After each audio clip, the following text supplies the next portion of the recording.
Hello, and welcome to Public History. In this short lecture, I'll give you an introduction to both the field of public history and to this class. We can start with the most basic question, which is, what is public history? You may have signed up for this course not really knowing.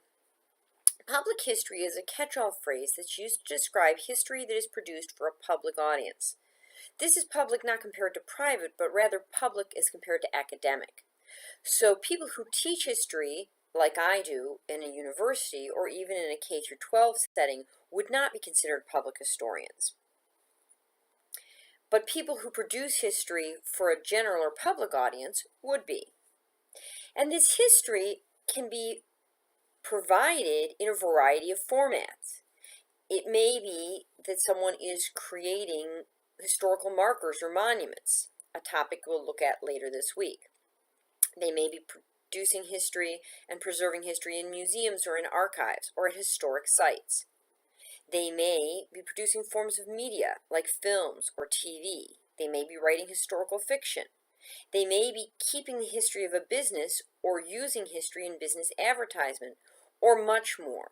There are many, many jobs out in the world for public historians beyond the ones that first come to mind of perhaps working in a museum or an archive.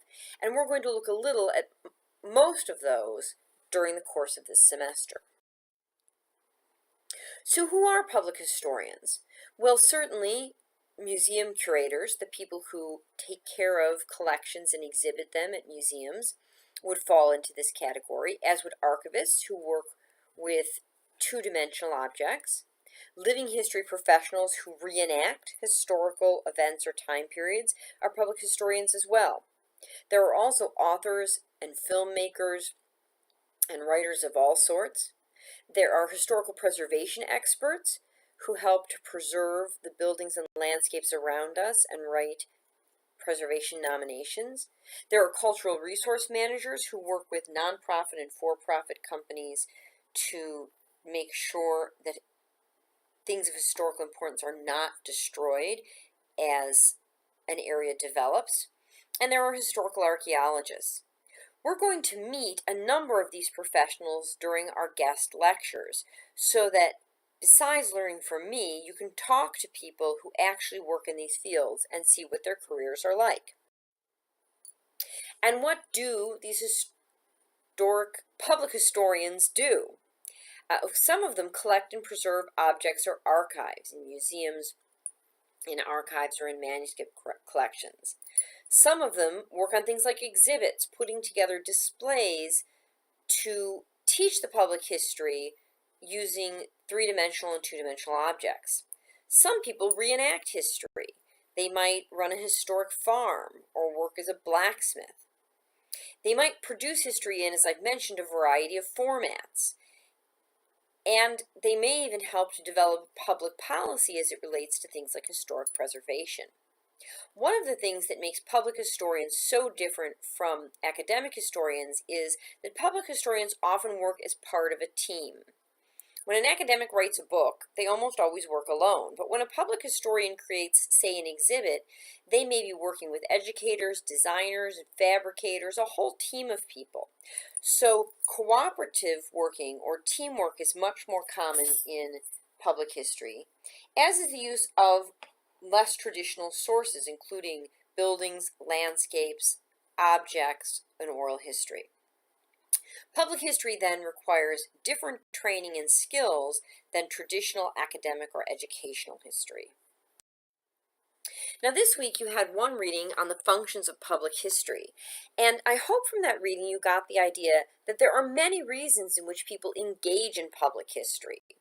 Beyond the idea of education, that people want to help to educate people into the history of an event or place or family, there are lots of other reasons that people undertake this work. There is, of course, money. Places like historical Williamsburg or Johnstown or Jamestown are sites that people attend, and in doing so, they pay money.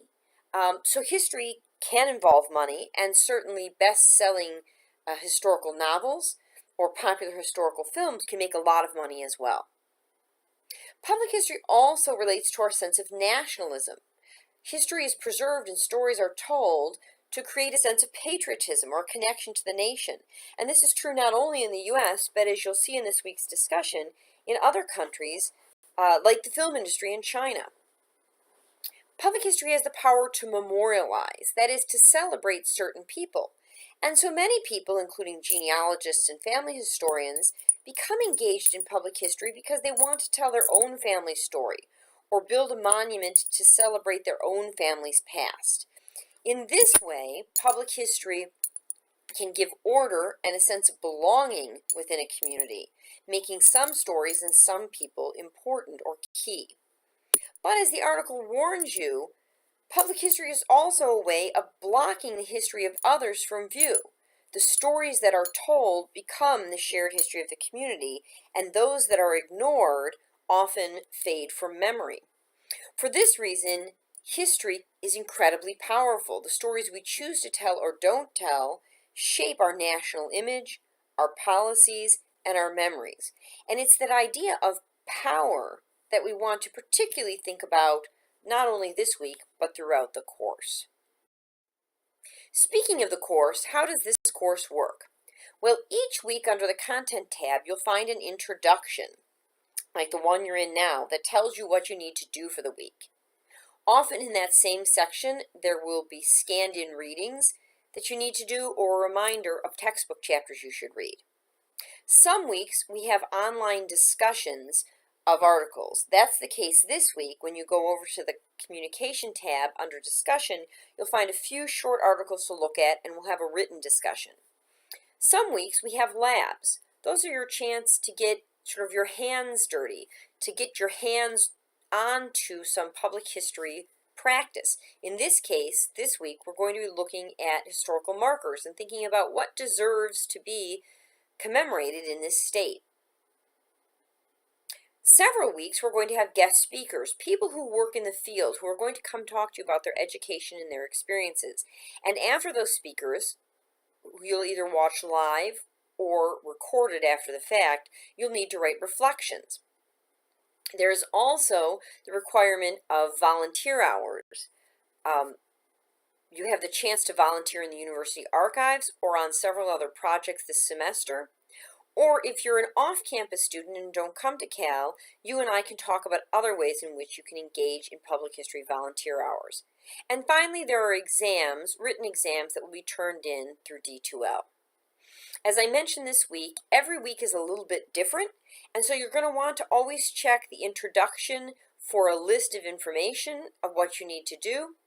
If you have questions, you can also always go to the syllabus, which gives you a week-by-week description of what we're talking about and when things are due. I look forward to seeing you in class.